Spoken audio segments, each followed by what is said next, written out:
Once upon a time, on East Integer Avenue, there lived the counting numbers. Most of the numbers were very happy. Almost all of them had 2 neighbors, so they were never lonely. And most of them were also able to find neighbors that were a little less than them, so they felt good about themselves, and neighbors who were a little more, so they were never prideful. For the most part, the numbers were happy. I say for the most part, because there was one little number who was very unhappy. His name was 1, and he only had one neighbor. His neighbor was 2, and 2 always teased 1, saying that he was less than 2. This left 1 feeling sad.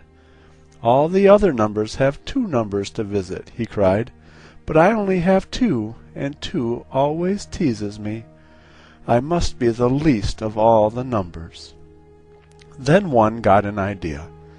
Perhaps if he built a house in the lot next to him, and listed it for sale, another number might move in. So he set to work on the house. All the other numbers laughed at 1. "No one is going to buy that house," they said. "There aren't any numbers left." 2 was the meanest of them all. Only the least of the numbers would do something so silly. But 1's idea worked. 0 moved into the house, and now 1 had a new neighbor to talk to. All the other numbers were mean to 0. "You're nothing," they would tell her, and they made comments like, "There goes the whole number neighborhood." 1 did not like the way they treated 0, but it did make him feel good to know there was someone else that was less than him. "I have an idea," 1 said to 0. "If building a house made them treat me better, maybe building a neighborhood will get them to treat you better."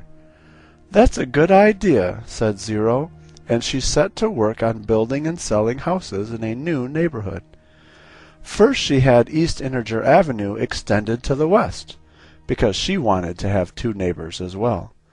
And then she asked the city to change the name into Integer Street. The new name sounded so important that soon more numbers than she could count wanted houses. The town grew so large and the street so long that everyone began to think of 0 as very special. Now the numbers have a new way of deciding their magnitude. They just count how many houses they are away from 0. And that makes 1 feel very special, too.